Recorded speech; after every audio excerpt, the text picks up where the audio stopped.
Brown was founded in 1764, and with varying degrees of cooperation, the university has been working with the state and the city. Back in 1764, I believe the governor was Stephen Hopkins. So since way back then, before Rhode Island was even a state and there was a United States of America, Brown University existed and was doing good things. It was then a colony, and then when we became a state. And that is going to continue with the agreement that the mayor and the president reached, and we're here to announce today. And what's important also, we've talked about the past and the history, is the future of where we're going and getting the economy of Rhode Island going. And just on Sunday, the Brown Dean of Engineering wrote in the paper about the plans for the engineering school. And this is just one example of how Brown can contribute to the economy of Rhode Island and to Providence. Larry Larson, the new dean, said that over the next decade, we plan to double our externally funded research to more than $40 million a year. So over the next decade, $40 million Brown's planning with their engineering school. That's just one, that's just their engineering school, pumping $40 million into the Rhode Island and Providence economy. He went on to say, we need a stable and mutually beneficial partnership between Brown and the city and state so that we can quickly hire faculty and build research laboratories and the infrastructure needed for our school to grow. This is exciting. Growing in Providence, creating jobs, and that's, again, just one area of the future that Brown's going to contribute to the city and to the state. So it's with great pleasure I introduce Mayor Taveras, and congratulations again, Mayor. Good job.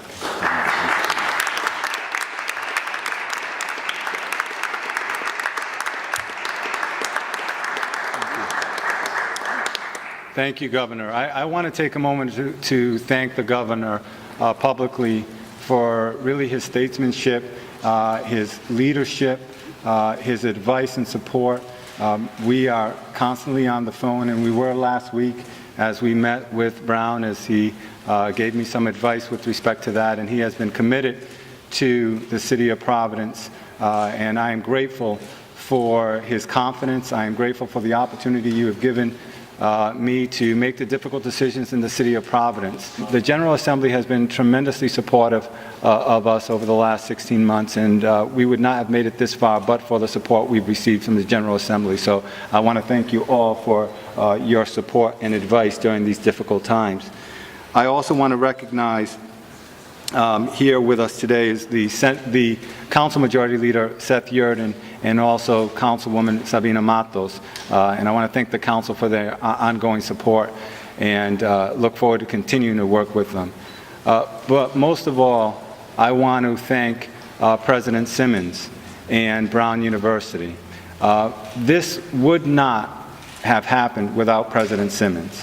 Plain and simple, it would not have happened but for her leadership and determination and commitment and in personal involvement in these negotiations. Madam President, I am grateful for your leadership, your commitment to the city. Thank you for all the time we've spent together. Thank you for the texting. You may not know this, but the President texted, and I have proof of it. And it really would not have happened but for her commitment. She has been just instrumental in having this happen, and I just want to make sure that everyone understands that. We have, and I want to also take a moment to thank all the corporation board members and trustees who I know could not be here today, but I know will be listening and watching as well. Their commitment to the city of Providence and the state of Rhode Island is really unmatched, and this is just another example of that, and I want to just make that clear. We faced tremendous challenges in the city of Providence over the last 16 months, and we've come together to make some very difficult decisions, and people here have all participated and helped and advised, and I'm grateful for that. Just yesterday, through the leadership on the City Council, we passed the Providence Pension Protection Plan, which will really help preserve our pensions going into the future and make them more affordable to our taxpayers. And that was due to the leadership, Majority Leader Yurden, Councilwoman Matos. It was a unanimous vote of the City Council. And that was important because that really is the key to moving our city forward. But as important as that is, we also have been seeking and trying to work with our tax exempts to help us as well. And Brown University today is just a leader with respect to that, and I'm very grateful for that. We're here to announce today an agreement with Brown University which will increase their already unprecedented support to the city by $31.5 million over the next 11 years.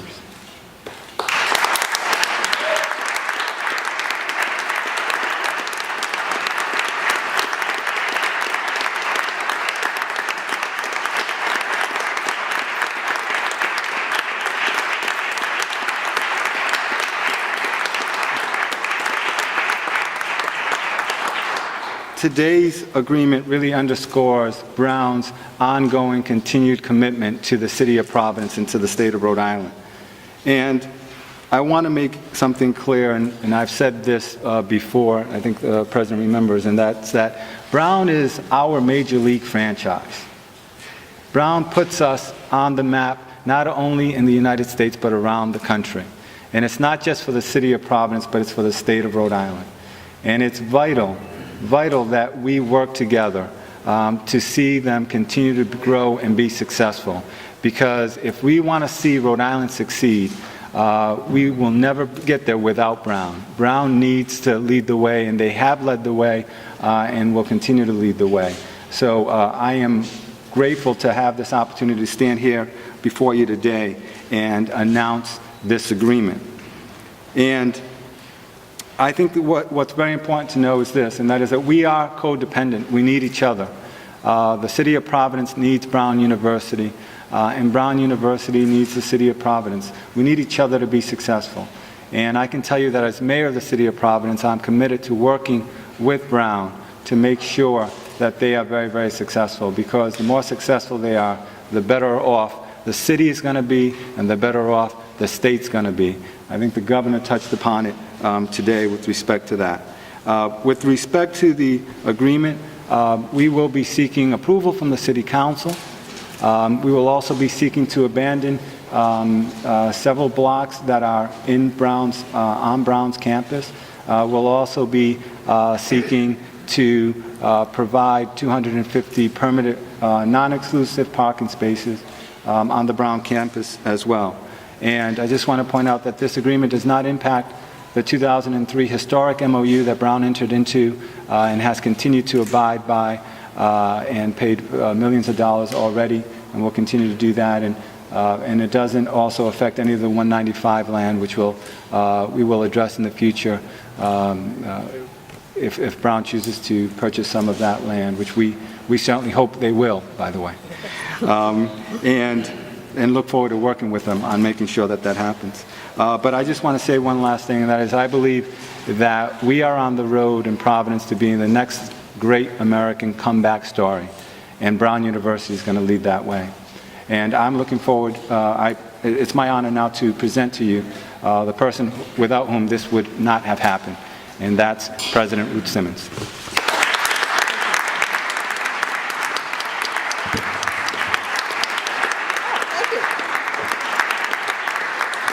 Thank you very much. Thank you. I'd like to, thank you very much. Thank you, please. Okay, all right. Okay. I have to, good morning, everybody. Thank you for welcoming us from the campus to this historic event. I do want to say that I'm joined today by a number of my colleagues from campus who've been very important in this undertaking. First of all, Dick Spees, who spent many, many months working hard on this agreement, and whom we certainly acknowledge as having been the person who started this process and helped us through it very ably. I have to acknowledge our legal counsel, Beverly Ledbetter, who at every turn tried to protect us from being too exuberant about what we might do. Thank you, Beverly, very much. Our Dean of Medicine is here, Dean of Medicine and Biological Sciences, Ed Wing. As you all know, he has been engaged in a process over the past years to bring incredible strength to medical education at Brown and to our city, and we are grateful to him for what he's doing in the Jewelry District. Ed Wing. Marissa Quinn, our Vice President for Public Affairs, is here, and I have to say that she is invaluable to us in the way that she continues to defend the proposition that our relationship to the city and to the state is very vital to the health of our university. Thank you, Marissa. Al Dahlberg is here, who works with all of you in government relations, and he has been truly helpful to me in the past years in understanding what you guys actually do up here. I will. Mr. Mayor, I have a number of questions for you before I begin. The first is whether you're obligated to share those text messages to the public. No, Okay. with my private phone number. Okay, all right. Thank goodness for that. And then I just want to add that I really look forward, Mr. Mayor, to spending much less time with you in the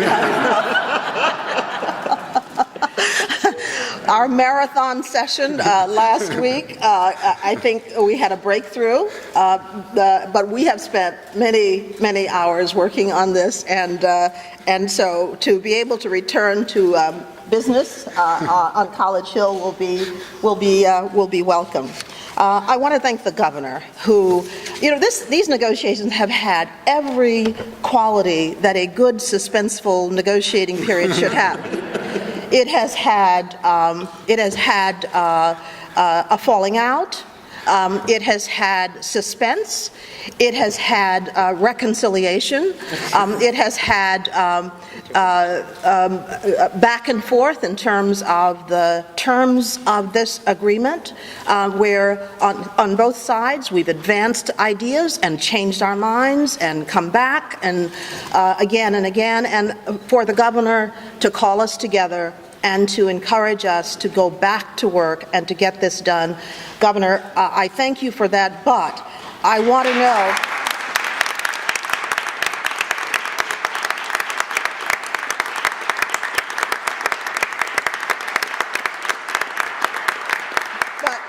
but I do want to know what you were advising him to do.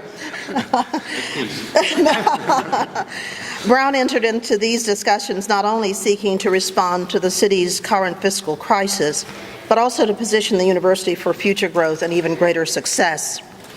Over the months, we insisted on certain principles that were important to assuring that future for Brown. Preservation of Brown's legal status as a tax-exempt institution, foremost among them. Restoring a relationship of respect and trust among the negotiating partners, and resisting any attempts to alter the 2003 Memorandum of Understanding signed by Brown and other nonprofit colleges in Providence. Thanks to the participation and cooperation of so many people, we've been able to reach all of our objectives. Brown is deeply concerned about Providence's financial situation and certainly committed to supporting efforts to enhance the city. Naturally, during our discussions with the mayor, we pursued options that would also benefit the university. However, our agreement goes far beyond these modest benefits that Brown is deriving from this agreement. We believe that the most significant role that the university can play in contributing to a stronger Providence and Rhode Island is to continue to improve as an internationally renowned research environment where scholarship and innovation translates into economic and social benefits for the community. To do so, Brown must have access to the same level of talent, the same level of funding, the same level of infrastructure, the same level of community support that our competitors enjoy in their home cities and states.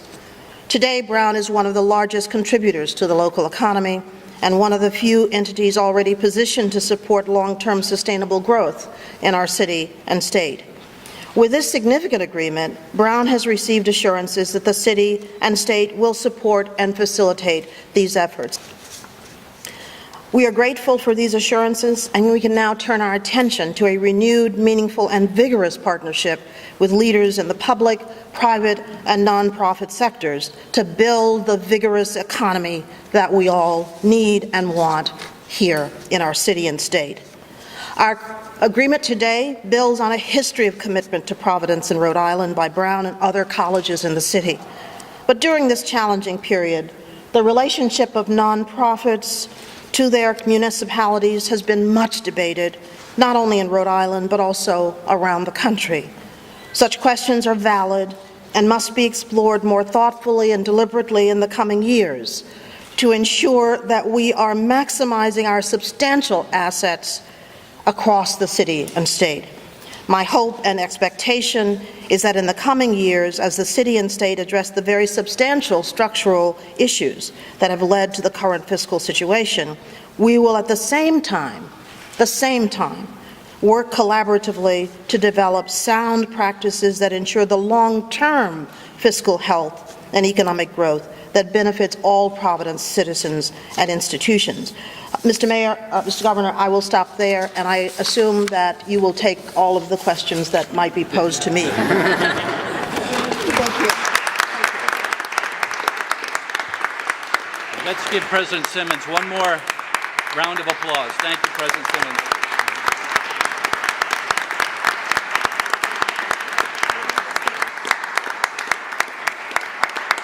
May your successor be half as good as you are. Well, there were, of course, many obstacles. The first obstacle really was the budget at Brown. The idea that we have an endowment and a budget that will bear these kinds of costs is really not correct. If Beppy Heidekoper, our CFO, were here, she could say a good deal about the future that we face over the next 10 years. You know, we budget far ahead. We plan far ahead.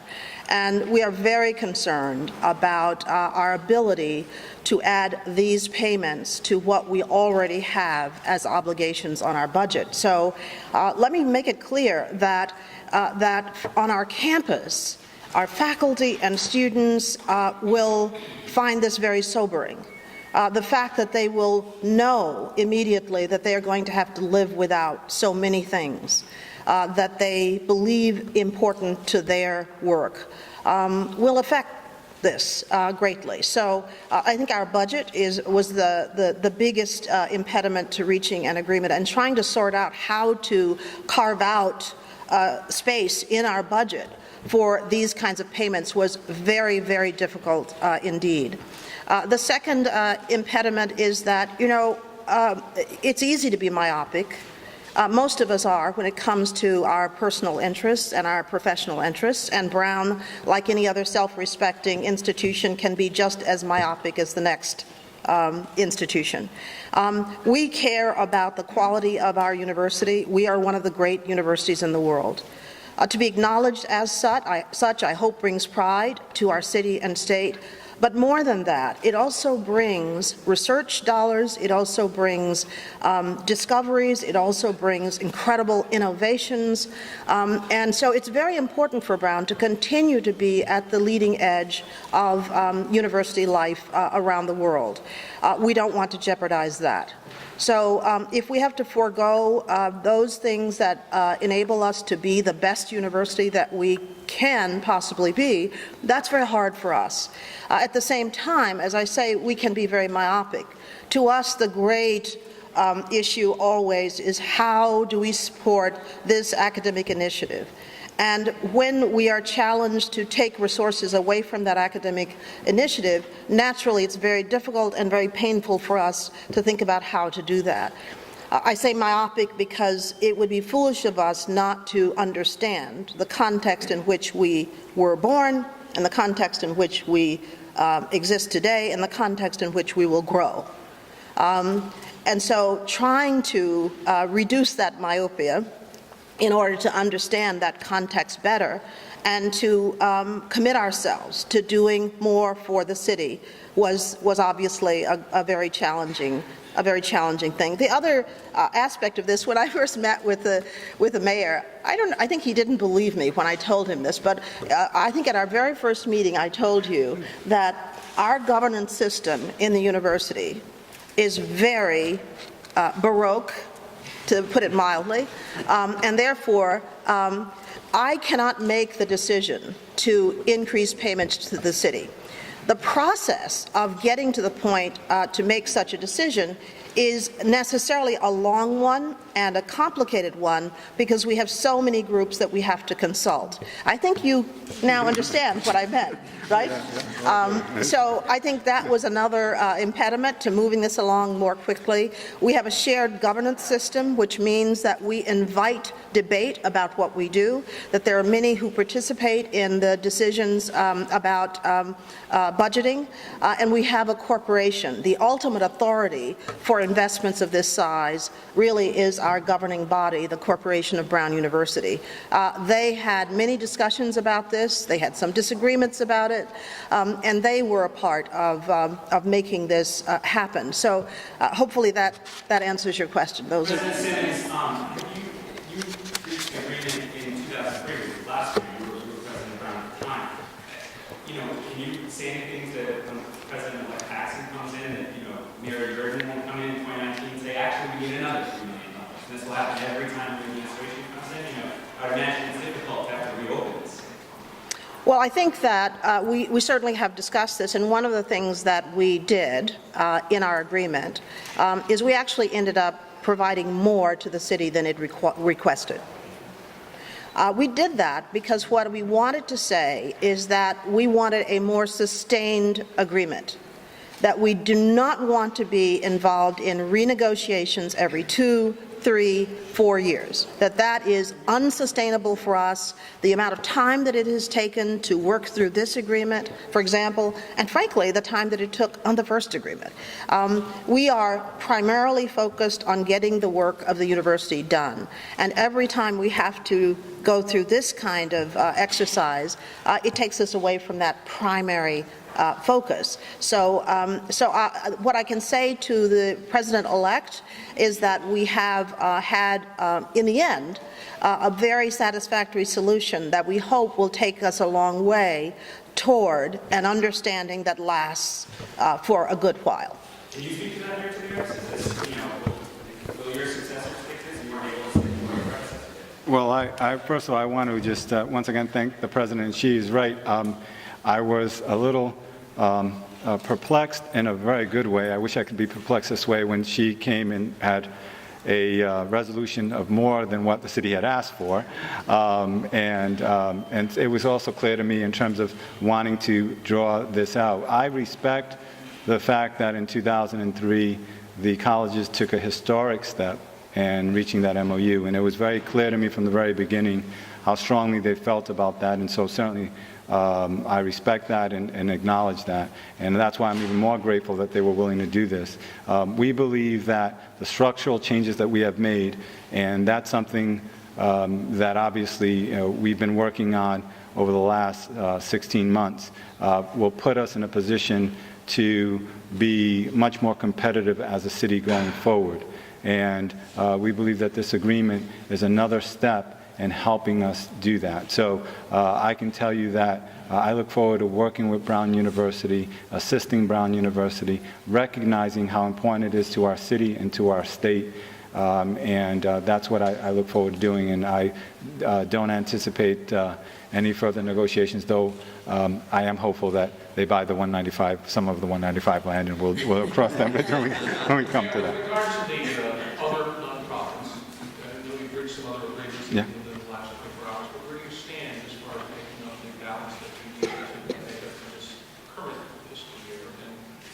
Well, let me just tell you one thing, Steve. I've learned a lot through this process, And one of those things is I will not discuss negotiations publicly. and so I would just say that I am in communications with other leaders of institutions. This is not just about Brown, though they are obviously our leader in this, but it's about all of us trying to help the city and the state grow, because we'll all be better off. So you hopefully will have more to say in the future, but I'm not going to be more specific than that. Mayor Taveras, can you speak a little bit about the retirees that they want to ride for your last offer to them, where you stand at this point? Well, Alicia, I mean, as I said, I don't, want to talk about negotiations publicly. I'll just simply say that I think the council showed extraordinary leadership in passing the Providence Pension Protection Plan, which is really historic. Certainly, I understand that we'll be challenged with respect to that, and we're prepared to defend it. I think that it's important for our city that we really address this issue structurally, and there's simply no way that we can put Providence on firm financial footing without fundamentally addressing our pension system. And that is something that I think we've shown our commitment to doing. I don't think there's any question as to that. So with respect to the retirees and anyone else, our door is always open. My door is always open, and certainly if people have any suggestions, I'm always open to listening, but it has to be fundamental, it has to be structural, and it has to really put the city on firm financial footing, because I won't settle for anything less. President Simmons, this question is for you. What helpless city that you yourself said has made its own financial mistakes that got us into this mess in the first place? Let me just say one thing on that question, if I could. And I know the statement you're referring to. Well, and the President and I have actually talked about this. I mean, she's correct. We have made mistakes. And what we're seeing now is the consequences of those mistakes. It started in 1989, and it has grown consistently, and we're addressing them now. Part of the reason we had a lot of support from the General Assembly, and the Speaker has told me, Senate President has told me, is because they looked at what I was doing as mayor of the city of Providence and felt that we had made difficult decisions and we're trying to address this structurally. And that's why during the last General Assembly session, we received practically just everything that we had asked for from the General Assembly and the governor. And so I always say, judge people on their actions. And I think our actions in the city of Providence collectively, because it's been a collective action with our city council, has proven that we're committed to making sure that the city moves forward in the right direction. Mayor, what was the figure that the city was seeking, and the current figure, the 31.5, was that a calculated figure or was that just negotiated? I'm not going to talk to you about figures that we were seeking. Let's just say that it was less, and I tried to understand when the President spoke to me. I thought that there was a catch. Let's just put it that way. There was no catch, and it was one of the most pleasant days that I've had as mayor of the city of Providence. Let me say a word about that, Yes. since and coming back to your question. At some point, it's necessary to turn the page. And whatever we may think about what transpired in the past, the question for us today is, what do we do now? And so much hangs in the balance. So from our perspective, as we began to think about it, the question became not, my God, how do we respond to this impossible request from the mayor, which is not at all reasonable, but how do we respond in a time that requires that we step up? And once we started talking about that, I think the corporation felt that it was important to make a statement beyond what the city was trying to negotiate. So will that statement be understood? I certainly hope so. I think we will have a tough time explaining it to our constituencies, but at the same time, as I look ahead to the future, I think Brown would feel enormously grateful if in a decade the city is in a very sound health, because that will mean that Brown will be in sound health too. So that's the reason we decided to in fact, contribute more than we were asked.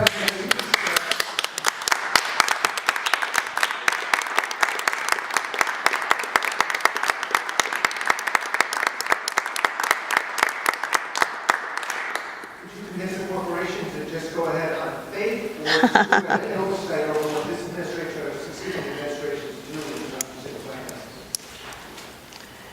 Well, I think people in leadership positions understand that much in in the fabric of any community, much resides on trust, and much has to reside on trust.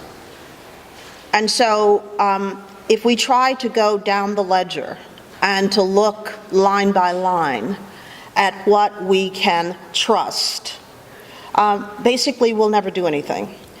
Our university is in the business of faith because what we do is we support young scientists who knows what they will contribute over time, and yet we invest huge sums in getting their research underway. We invest huge sums in our students who offer potential. So not every student who comes to Brown really can demonstrate conclusively that they are going to be successful. When I went off to college, honestly, I don't know why I was accepted to college, but it was on faith. So I think what we believe is that we are in this together, and that if we concentrate on what it is we dare not believe, what we dare not do, we will never make the progress we need to make as a city and state. So we are confident, the corporation is confident that this is the right move ahead. I will say we've had moments where we have argued about this and questioned it and done the kind of due diligence that any corporation should do. But in the end, what it came down to is placing our trust in our elected officials and saying they will lead our community and give us the kind of policies that we need. You said there were assurances that were made outside of the parking spots and the change in the streets. What else was there? That we would be supported as a research university in our efforts to build the economy through translational science and research. Because a research university, cannot be put in a box. If it's put in a box, it will die. We have plenty of evidence of that around the country. I don't know if you saw the article in the New York Times about the city of Rochester. But there, a major corporation like Kodak faltered. And what picked it up? What picked the city up? The University of Rochester and a polytechnic in the area.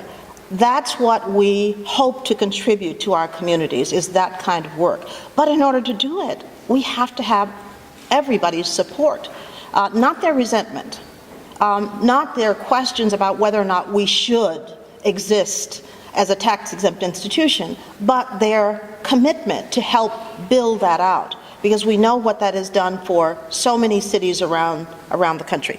So President Simmons, as you leaving office, One more question? One more question. I missed the first part. your understanding of Brown's role in the community of Providence and the state of Rhode Island has changed over your tenure and over the negotiations on this particular issue. Do I think that our relationship has changed? Do you think your understanding of what Brown's role is in conjunction with the city, with that Commonwealth, the state in general, has changed at all? And your time with Brown, I think- 1-year-long process of negotiating how much the city should receive from the university. I think my understanding has changed. I think the corporation's understanding has changed. I think the understanding of many in our community has changed. And, you know, here's what I would recommend to all of you. We have a new president coming in. Let it not be 11 years before she can understand what's transpiring here.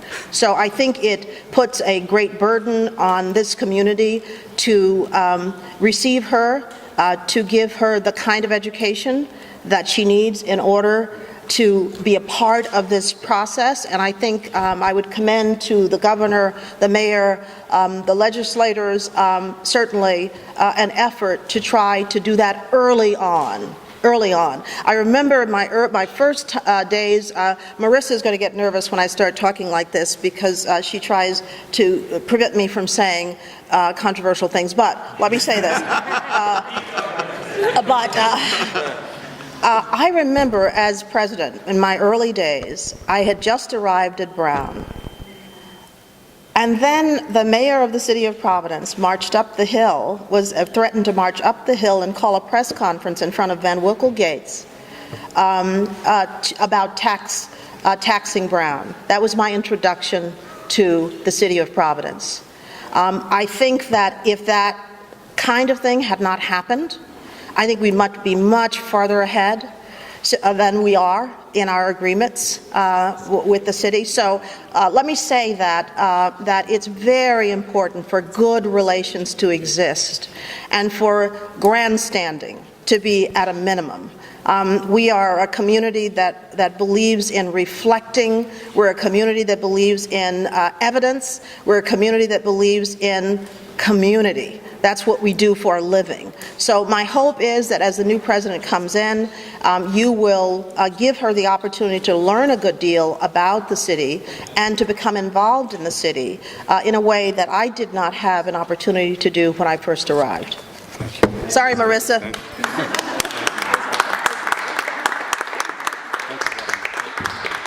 Thank you very much, Madam President. And we can do offline. Okay, we got a chance to talk as we break up. Thank you. Thank you very much.